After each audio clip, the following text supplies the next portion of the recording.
Welcome to the recorded version of the Grantmakers and Aging web seminar, Tapping Mature Talent, featuring Phyllis Snyder, Vice President of the Council for Adult and Experiential Learning, Stacey Easterling, Program Executive, U.S. Aging at the Atlantic Philanthropies, and John Feather, CEO of Grantmakers and Aging, from October 16, 2012. This event was made possible by a partnership between Grantmakers and Aging, the John A. Hartford Foundation, and the Atlantic Philanthropies. Technical and production support is provided by the American Society on Aging. At this time, I'd like to welcome John Feather, CEO of Grantmakers and Aging. Welcome, John.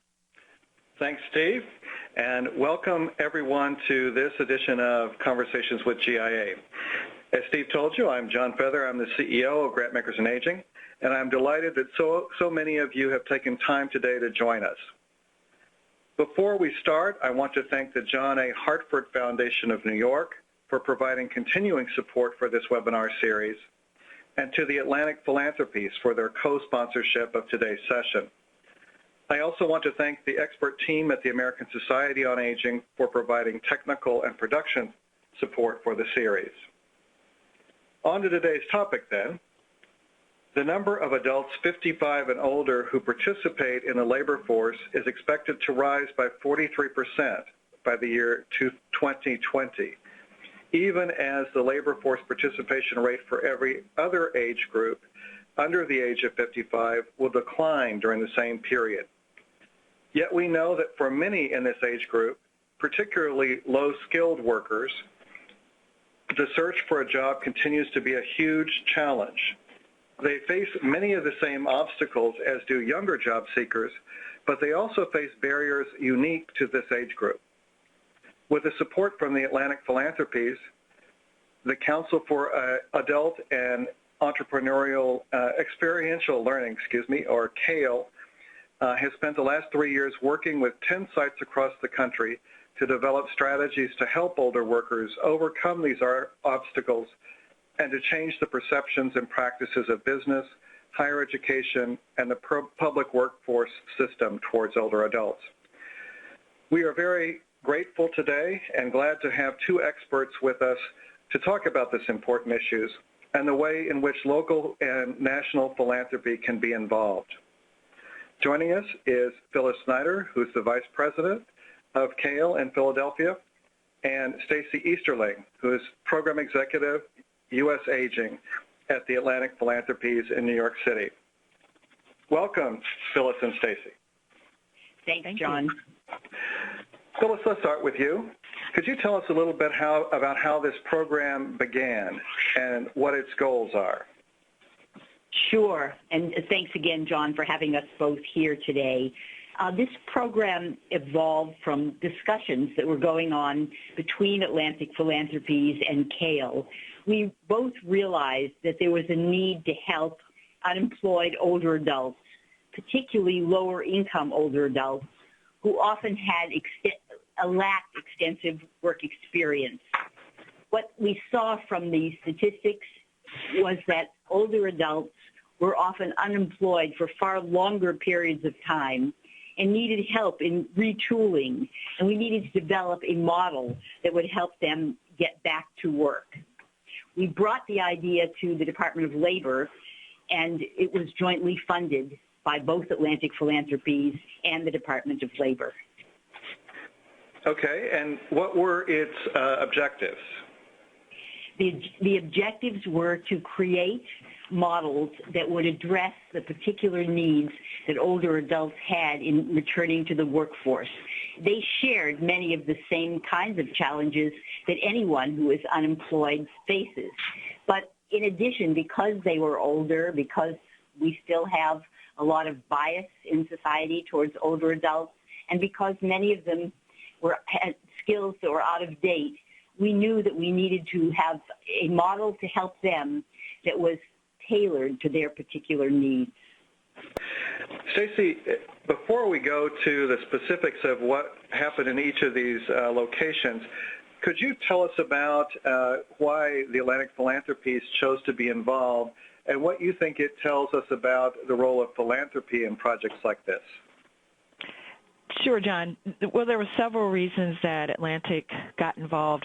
First and most important, I think it fit into our strategy at the time where we were seeking to expand the number, visibility, and the range of opportunities for employment of older adults. It attracted us to have the opportunity to engage in a public-private venture with the Department of Labor. We had the opportunity to bring attention to the issues of mature workers and possibly change attitudes and even change policy.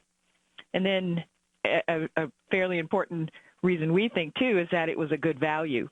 Our investment of $3.6 million, while it seemed to be a big investment, when you combine that with the Department of Labor's additional $10 million that they were contributing, it would leverage over $245 million to expand opportunities for older adults. So we were very excited about that opportunity to do work in that area.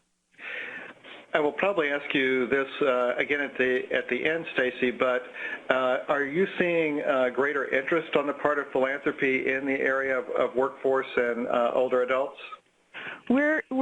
I think there are more conversations going on about it now, John. I think because the demographics are before us and we know that the current aging workforce, many of them cannot stop working. So I think that the economics and the demographics are causing more conversations to happen. So there are more funders talking about it, and what we're trying to do is spur more true investment in this area. Thanks. Staying on the same slide, Phyllis, let's talk a little bit about who participated in the program, how they were selected, and then we'll talk a little bit about the specifics of each program. But could you, we have the list here of the program sites. Could you tell us a little bit about each one of them?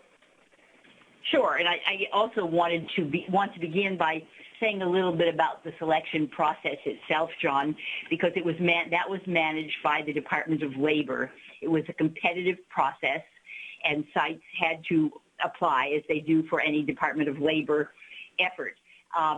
We know that they were looking for some geographical diversity, and they were looking also for having the local one-stops or workforce boards take a lead, because from their perspective, one of the most important outcomes of this project was to change the operating model, the behavior of the workforce boards in relation to older adults. So they looked to see if there would be an opportunity to provide funding where the workforce board was taking the lead. They also paid attention to locations where there was a high concentration of older adults. So that's the background for the selection. It took quite a long time. It took over a year, but ultimately they awarded it to these 10 sites. And before I get into the specifics of each one, I wanted to give you a few figures, because so often programs like this run and you never know what's the outcome. So we had 5,345 people who enrolled in the program at all 10 sites. Of that number, 2,065 were employed, so a little less than half, and 3,178 were enrolled in training.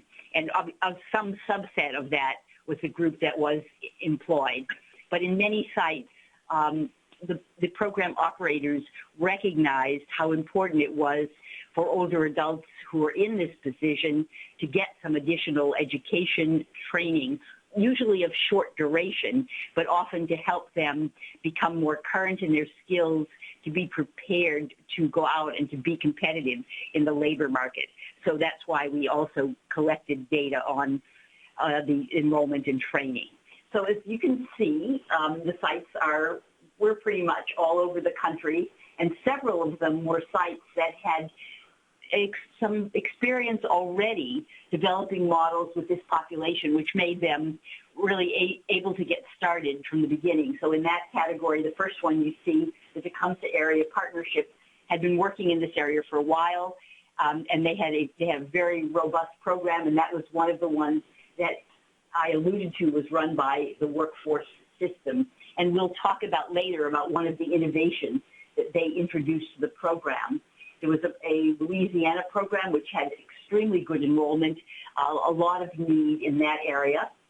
Maine, which is obviously a much smaller location, and Maine has a very high concentration of older adults, and so there was a big need for that. And because the population in Maine is so scattered, it was the whole state that was part of this. Baltimore was the County Office of Workforce Development. Again, it was the workforce system. And Baltimore was interesting in that it focused very heavily on training. In the other sites, some percentage of the participants got training. In Baltimore, everyone got training, and the focus there was on healthcare. They had identified that as a high-growth industry in that area, and so everyone who came in entered some kind of training. They were not all the same job, but some type of training, and it was actually a little bit longer than some of the others, some up to a year. The Michigan site has done a very good job, and they also introduced innovation that we'll hear about later, their use of career navigators, which has proven to be a very important innovation. The Pennsylvania site, again, a workforce board. It's in the Harrisburg area, and Pennsylvania built on the partnerships that they had developed already with industry throughout the state. That's a direction that the state of Pennsylvania has promoted, and the Pennsylvania site was very adept in building on the partnerships that had already been established.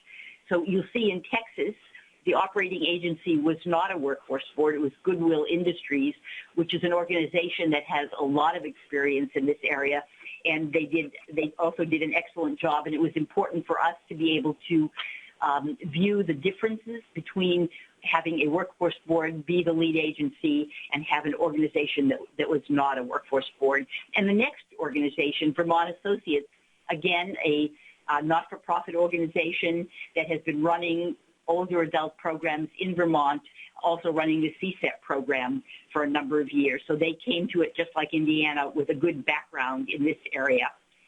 And again, just like in Maine, it was statewide because of the way the population is dispersed.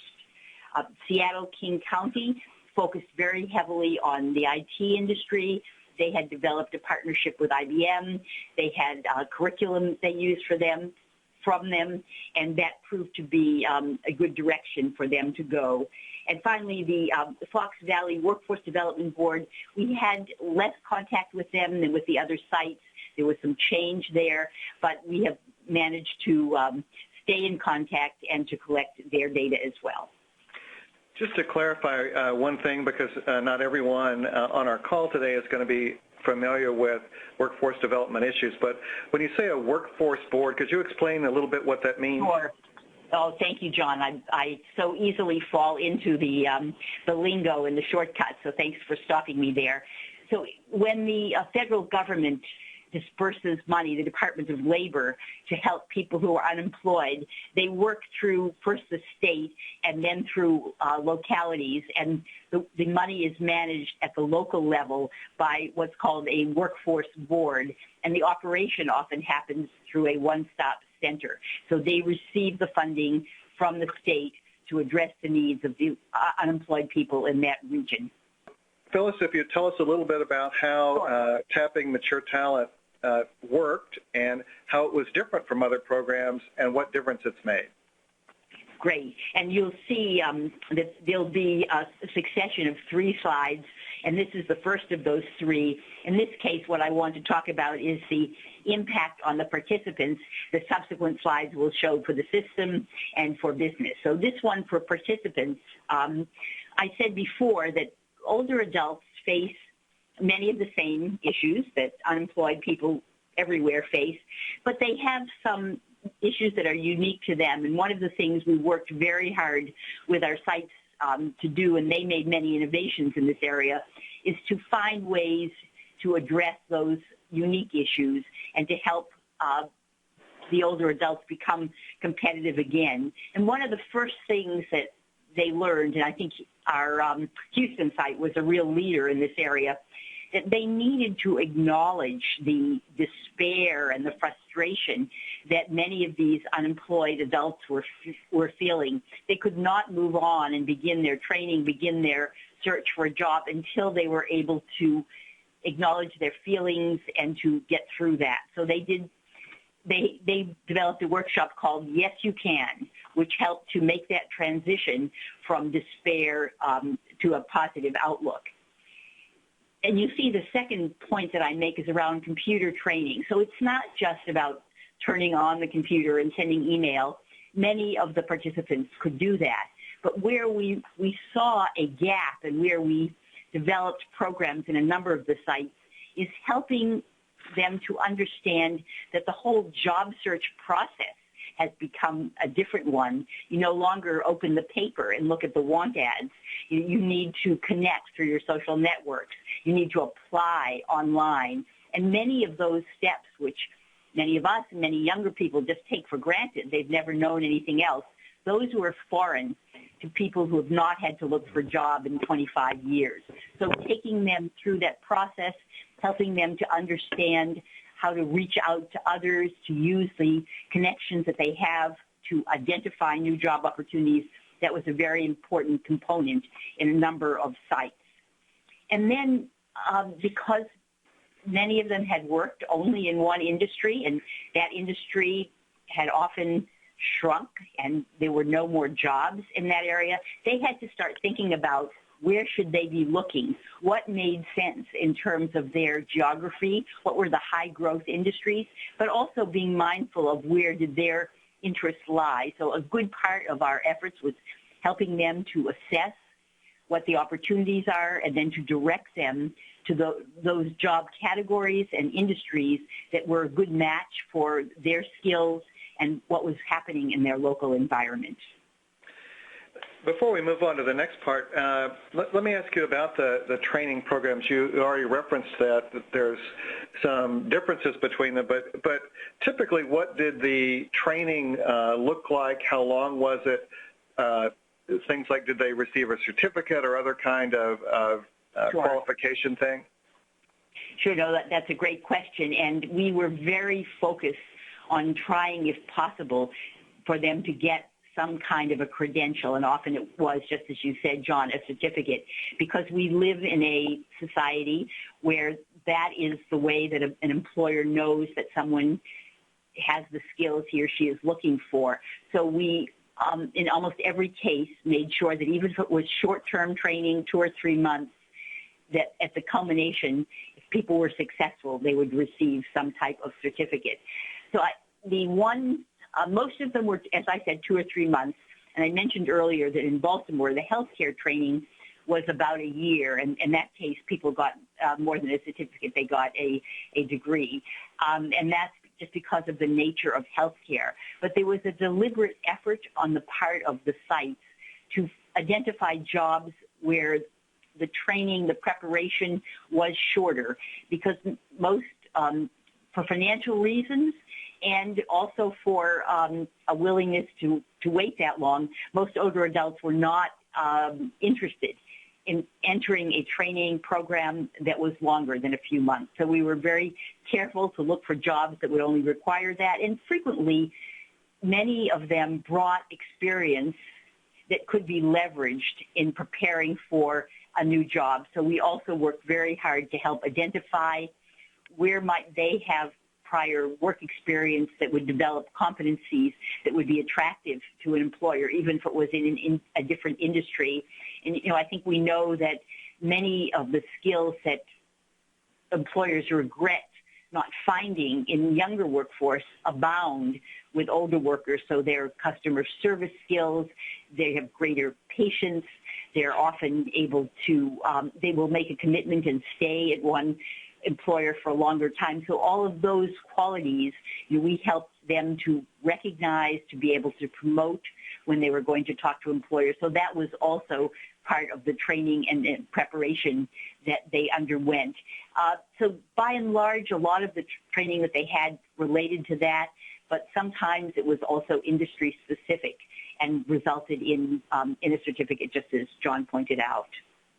One last question then about the training. Was this something provided to them through through the Department of Labor and Atlantic and other support services, or were they did they have to pay for this training? It's a great question. I should have mentioned it. It varied. So in the case of Baltimore, they paid entirely for the training, and that they used up the most of the funding, or a good percentage of the funding that they had gotten from both Atlantic Philanthropies and the Department of Labor. And each site got roughly $1 million over the 3 years. They used a good portion of that to pay for the training. In other sites, they did not expend as much in the training, and it was a shared proposition. So it was really up to the site to make a determination of how important they thought that was and whether they wanted to underwrite it. They had to submit a budget, obviously, and they were monitored on that by the Department of Labor, but they had discretion in terms of determining were they going to support the training or not. And, you know, it as it often is, investing in training is a very good thing because it helps, even if someone is staying in the same industry, it helps bring their skills up to date. It helps ensure currency. So even in the case where someone is not making a switch, having access to training and getting a new certificate often helps to make that person a much more attractive candidate for a prospective employer. We'll continue with you, Phyllis, to talk about the impact on the workforce system. So for me, one of the interesting aspects of this was the idea of a career navigator. Could you tell us what that role was and how that worked? Sure. Thanks for noticing the career navigator, because we think it's one of the innovations that really makes a difference, and one that we're hoping will have a long-term impact on the workforce system. So you heard me describe that often the enrollees, the participants in this program, were not sure where to go, what the right direction was. And many of us do the kind of exploration that they needed to do by talking to someone who is knowledgeable. And in this case, these enrollees really had to invest in their own human capital. They had to make a plan that would help prepare them for a longer work life, because this was not about working for 1 year or 2 years. This was about getting them on a track where they would be able to stay employed and earn the money they needed to ensure a fundable retirement once they got to that point.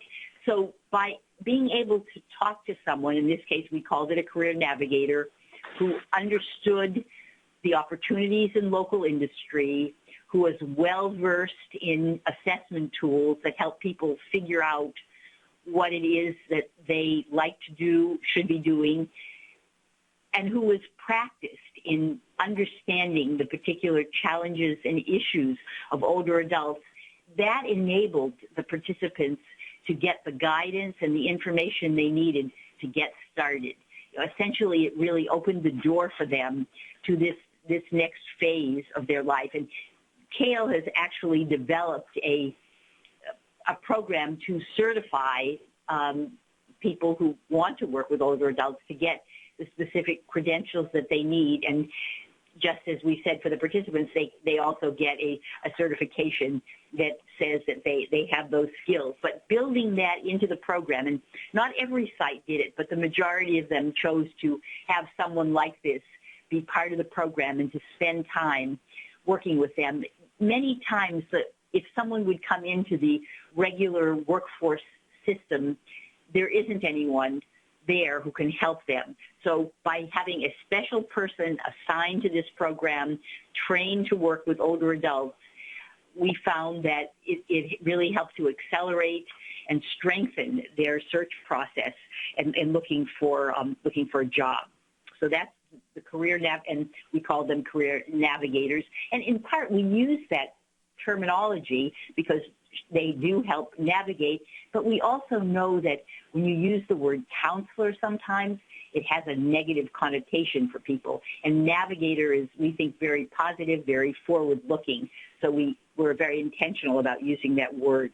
And then the second piece that we think will have an impact on the workforce system is incorporating prior learning assessment into advising. So some of you may know what prior learning assessment is, but for those of you who don't, it is a formal process which lets people gain credit for learning they have gained outside a classroom. So it could be learning that they have gained through volunteer work, through helping in their community, through courses perhaps that they've taken at a work site, any number of ways, perhaps in the military. There are lots of different ways people can learn that are not formal classrooms.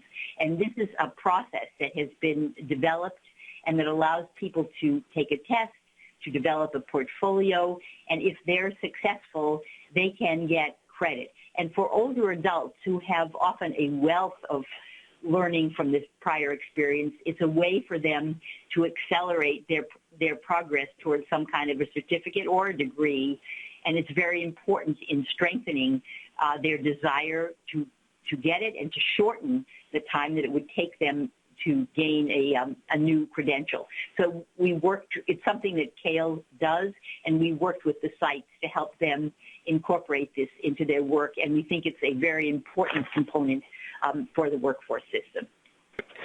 Tell us a little bit about how the business community responded to this effort and what you learned about engaging businesses in this process. Yeah, well, thanks, John. So the first thing to say is they didn't come knocking at our door. And, this project began just as our economy was starting to go bad. And so it became what we knew would be a challenging undertaking became even more difficult. And the sites had to be very, very creative in terms of reaching out to business and helping them to overcome the many biases that our society, not just business, that our society has in thinking about what older adults can contribute. And so they tried a number of different strategies to bring the business community into the programs, to expose them to the participants, to let them try it out. And so some of the things that worked are, the first one really sounds simple and silly, but it was very effective. So about job fairs where there are employers sitting at booths and people circulate. Well, our sites turned that on its head and put the participants at tables around the room, prepared packages of their resumes, and had the employers circulate and talk to those whom they were interested in because they had their resumes in advance. And it was a psychological change that made a huge difference. And there were a number of people who got jobs from those reverse job fairs. And so it was started by one of our sites, but one of the things that was terrific about this project is that the sites were brought together several times during the course of the project, and they also had phone calls. And so when one site came up with a creative approach to a challenge that they were all facing, the other sites could benefit from that and could adopt it. So I would say about 3/4 of our sites held reverse job fairs, and they were all really very happy with them. The second strategy was one developed. I referred to our Indiana site as having good experience in the field of aging, and they developed the idea of internships. So again, something that's been used with younger adults, but it was very, very powerful with the older adults. So in the case of Indiana, they chose not to spend money on training. They spent some of their funding on subsidizing those internships for a short period of time at the beginning to let the employer have the experience of the older adults at the workplace so the employer could see how much the older adults contribute, how well they fit in, and that was a way to help promote their employment. And it did not lead to jobs in every case, but it did in some, and it also helped to help the self-confidence of the older adults who were placed in those jobs because they saw that they really could contribute, and it helped them in their further job search. And then the third element that we added to help strengthen the connection to business was business advisory groups, and it's something I'm sure many of you are familiar with, but it was a way to build some ownership, particularly in specific sectors. So, for example, our Pennsylvania site where I talked about the fact that they were very sector-focused. They built on the business partnerships in Pennsylvania. They had advisory groups, and they brought them in. They would share problems with them. They would get their advice. And then certainly many of those employers then were willing then to hire the participants. They became the employers of the participants in our program. So those were the major efforts we made, and I think they did make a difference with the business community, but it was perhaps one of the most challenging aspects of the program. Stacey, I'm going to turn back to you and ask you, as we talk about now, basically what you learned and what you would do similar and different and advise others to do. How do you feel that philanthropy can best be a part of this effort? Are these programs basically only for people like the Atlantic Philanthropies who are large national funders, or can local funders be involved as well, and if so, how? So I think that there's a place for all in this issue, large and small. Large scale, public-private partnerships like this are appropriate for national funders with large endowments, like an Atlantic. Foundations can use their influence to identify barriers, and in this case, the need to include older adult workers in their portfolio. Now we have the models in place and are developing new pathways for work.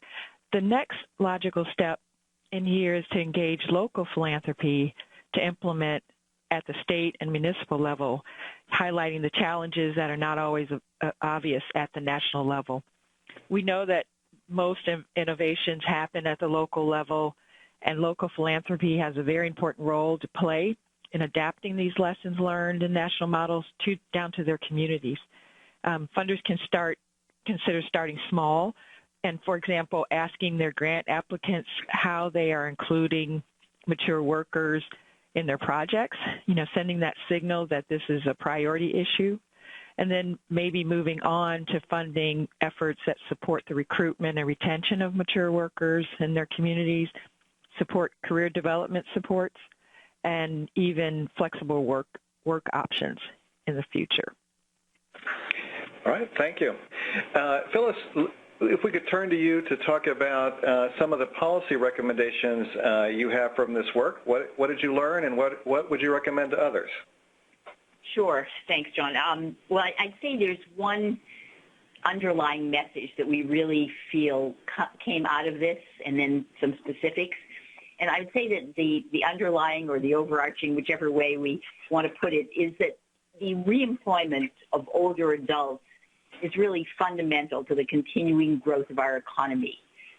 If we don't help older adults to get reemployed and to begin to address some of the social and economic problems that continue to plague our country, then we're going to pass on a much greater load of problems to generations that come after.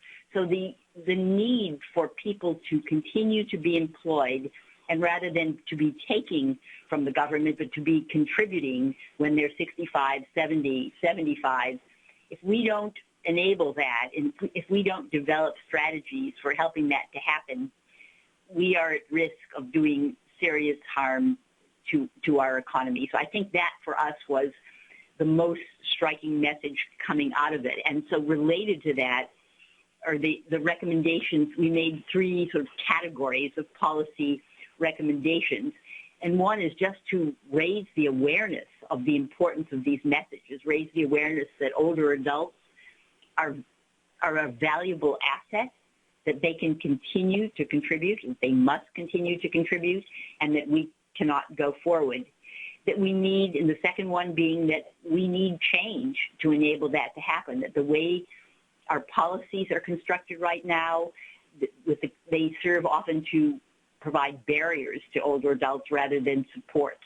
So we need to be aware, we need to make changes in policies that will then promote the work and the engagement of older adults. And then finally, a lot of what we learned has implications for the broader public workforce system.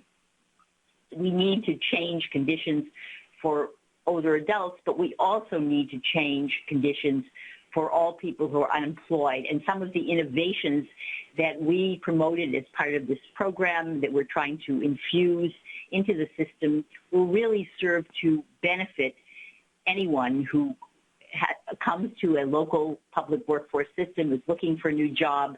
If those innovations are included, we think that it will help to make those organizations, the whole system, much more effective. So we certainly began with a focus on older adults, but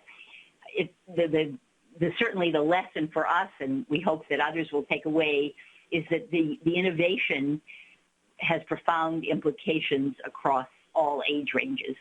We're coming to the end of our formal presentation, and just a reminder that you can, at any time here, type in your own questions, and I'll be asking those next. This is a list of a couple of the major publications that came out of this project, although I know there are many others. Could you tell us a little bit about each one? Sure. Yes, thanks, John. So in concluding this project, we during the last year of the project, we were working towards a large meeting that we held in Washington, D.C. last May, and it was part of our effort to disseminate what we had learned, to bring it to the attention of policymakers, business leaders, educators.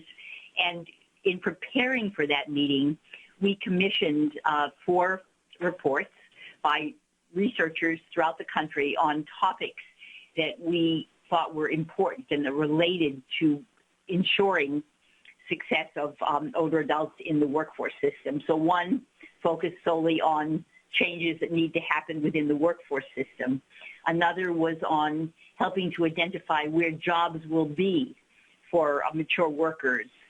One was on the importance of financial education, not only for older adults, but throughout people's lives. And then the 4th one was on the attitude of employers towards older adults. And we consolidated all of those papers into one volume, which is the first one you see, and then the introduction to that is the policy recommendations, the 3 categories that I talked about. I gave you just the overview. There are very specific recommendations under each of those, and that is, as are the others, available on our website. The second publication really relates to what Stacey was just talking about. You know, we're not holding our breath that there'll be another national effort like this. It was a wonderful opportunity to have this public-private partnership, to be able to implement a project throughout the country, and to hope that we had some impact at a national level. But the action, what's going to happen next, is going to happen at the state and the local level. And so we looked at what some states are doing already, and we profile that in this publication. And we also suggested some other directions that states can go, because I think Stacey is absolutely right that this is the next generation. The activity will happen at the state and local level, and that's really where it's important to put the support. So that publication really focuses on some examples and some opportunities of what could happen. And then you can see that there are, as John said, there are many other publications. There's one that tells stories of some of the older adults who participated in this project. There are other reports, and they're all available on CAEL's website. Or if you have any problems, you could certainly email me. But we would love you to take a look at them, and if you have any questions, let us know. And as you see here, Phyllis's email is there. If you have specific questions about, for example, how to get in touch with any of the specific grantees of this program to learn more if they're in your local area. This is, I think, well, I know it is, a video about some of the wonderful participants in the program. And I think with this, we want to save some time for questions and answers. So could I ask both of you to talk a little bit about what you feel overall were the most important lessons that you learned for those of us who are funding in the aging field? And could we start with Stacey? Sure. I thought overall this was a very valuable effort, very timely, and it's sometimes as a funder, one of the first questions I always ask at the end of a grant is, would you do it again? And this is one of those that we would give a resounding yes. Did we pick the right partner to work with in CAEL? Absolutely. Most of the lessons that I think are important to highlight really for us were focused around the value of working with the public sector to fund solutions. And we found that working with government, it has its own traps. And for example, during our discussions with the Department of Labor, there were attorneys on their side present for every discussion we had to ensure that language was appropriate and that it was agreed upon. The public sector structure is very different kind of beast, and you need to be willing to work and adjust to their style. But and the second point is that I think it still remains important for us to do these types of projects in order to help policymakers view philanthropy as a critical information source and as a thought partner. And government often looks to philanthropy for innovation and models to emulate. And keeping in touch with the public sector and our policymakers can help to better understand the underpinnings of how politics work and policy and to inform our work as funders. So I thought those were, the essence of some of the things we learned on top of the depth of content that we learned about mature workers. Thanks. Phyllis? Hard to follow up on that, but I think that what we have concluded at the end of this is that there is still a very urgent need to develop additional models of employment for older adults. I think that we're at a time when there's an opportunity to create some new roles. So, for example, with the change in delivery of health care, there are opportunities for roles that are opening up in that sector. In the nonprofit sector, roles like managing volunteers. And so I think there is a need, if we can accomplish it, to get support for creating these new roles and then for documenting very carefully what the impact is. And one of the things that was great about this project is that we could collect some of the data, we could show what a difference it made, and all too often when new models are developed and piloted, we don't have that opportunity. So what we would hope is that this will spur support for the development of these new models, new pilots, where we can show that the older adults not only take advantage of the employment opportunities, but that they contribute in the workforce, that they are successfully able to work with not only their peers, but the younger employees also, and that it is a successful experience both for the older adult and for the employer. We encountered often that businesses, the public sector, no one wants to be the first one. And so the more that we can show that there have been successful pilots, that this model works, the more likely we are to convince others to join in this effort and to hire older adults. Well, thanks. Actually, our first question, as we turn now to the questions from our audience, is around some of these issues, particularly around the difference between public sector and private sector approaches. So the question is, do you have experience working with public sector employers to encourage changes in hiring practices and procedures there? So public sector employers actually hiring older workers. If so, is there a different approach to the public sector organizations as compared to private businesses?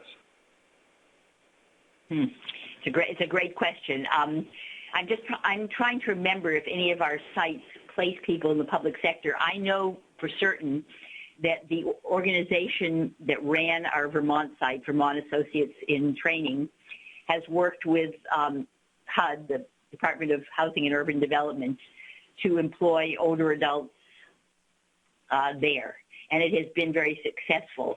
I think that the argument is probably the same as you make to the private sector, but in addition, I think that we would like to see, and we have this as one of our policy recommendations actually, we would like to see the public sector be a model employer and to be the one that sets the standard in this area. So I think part of the approach is just on the value of the older adults that I mentioned before, but in addition, the responsibility that the public sector has to set the standard and to show that they are stepping up to the plate in terms of hiring older adults.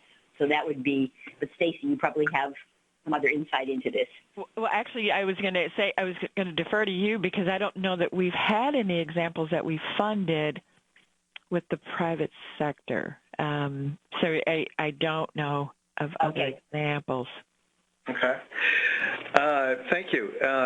Next question is, it appears that the programs that you supported had a very strong psychological support part of the program.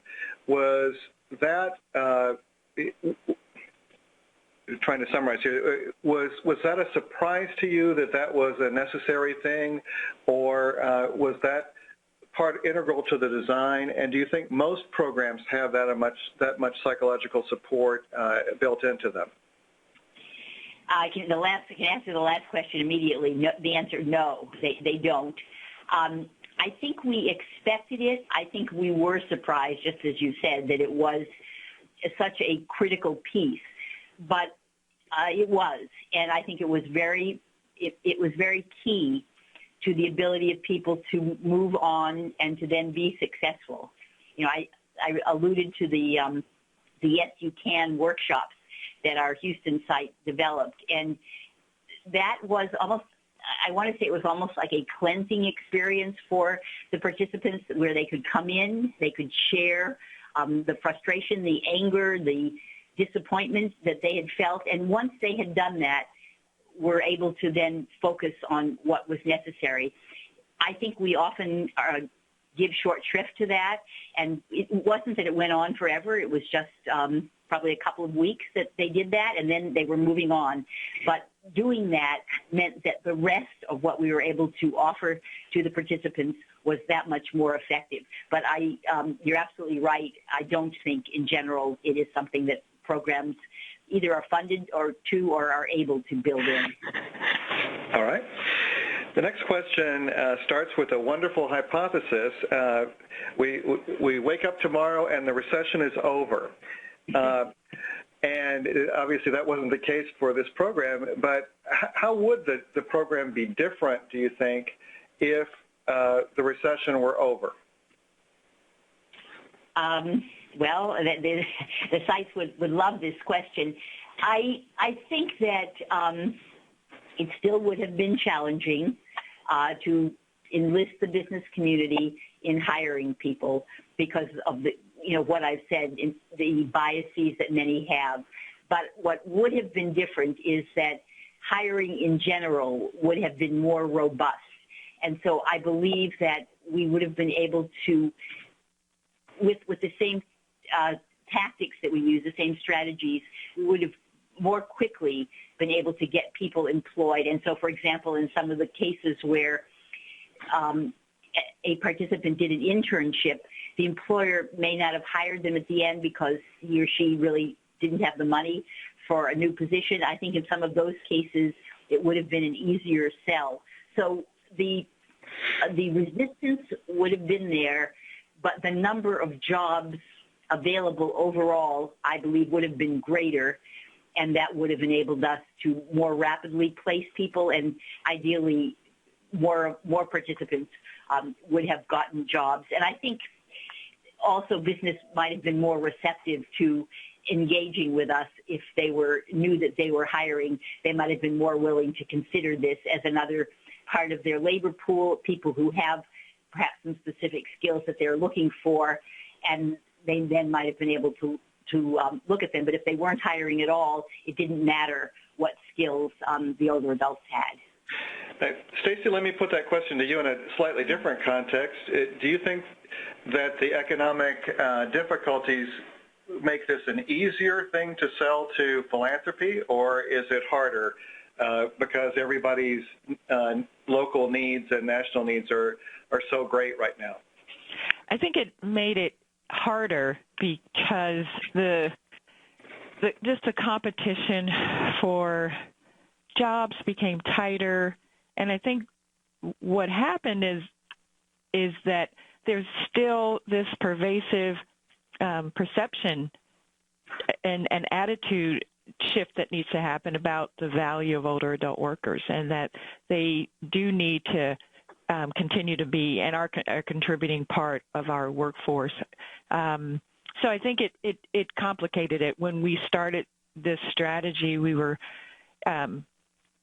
going down that road of looking at changing perceptions and creating more opportunities, and it became increasingly difficult because you have to do both. I mean, you have to work very hard at changing attitudes, which is, as everybody knows, a really difficult thing to do. It's not just, you create a program and that changes attitudes. It's about different influences that are in our society. And so we knew that there was already that big obstacle, but then with the market tanking, the less jobs available, more competition for those jobs, older adults would of course fall further down the pecking order. So it made it harder for us to make the case, promote this area, although it was so important and so needed. And I think now it's still the case. We have mature older adult workers, and are just beginning to, find these opportunities like TMT, where we can display that they do need to stay in the workforce. Well, thank you so much. We're reaching the end of our hour, and I want to give each of you a moment or two to make a final impart of your wisdom to us. So, Phyllis, why don't we start with you? Anything in terms of final words of advice on this important topic? Thanks, John. I've probably shared, most of my very strong feelings about this area with you already. I do think that we are at a time when what retirement means and what it means to be 60 or 55 and older, what that means in our society. It's no longer a time when people can think about leaving the workforce and just enjoying their time.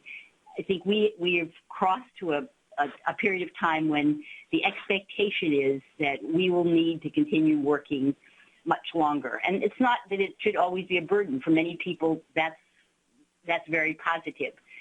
But for those people for whom that's a struggle, we need to find ways to help them identify jobs and get those jobs and prepare them to fill them as effectively as possible. And I think that one reason we were delighted to be able to share this model with you today is our hope that this is an area that you all will think about and see if there are ways that you can support. So thank you. Stacey? Just wanted to say that I think this is an important issue, and I think an emerging and it won't go away type of issue for myself and my fellow funders to think about. The aging, of the U.S. workforce is an important societal issue, and there's been some investment in this area, but there's so much more work to do in this area. We need to invest in the development of new models and strategies and tools to help older adults to continue to thrive in the workforce. And this is not just, our funding funders, our aging funders issue. It's really a community issue. It's a societal issue, and it's a business and economic issue that we need to pay more attention to. So I'd like to just, as we end this, encourage our colleagues to think broader about this and to think about further investment. I want to thank Phyllis Snyder and Stacey Easterling for joining us today. I want to thank both of you and all of your colleagues for everything you do to make life better for older workers and their families. I also want to thank the John A. Hartford Foundation and the Atlantic Philanthropies for their support of this program, as well as the American Society on Aging for their technical expertise. And finally, I want to thank all of you for participating in today's webinar. Have a great day.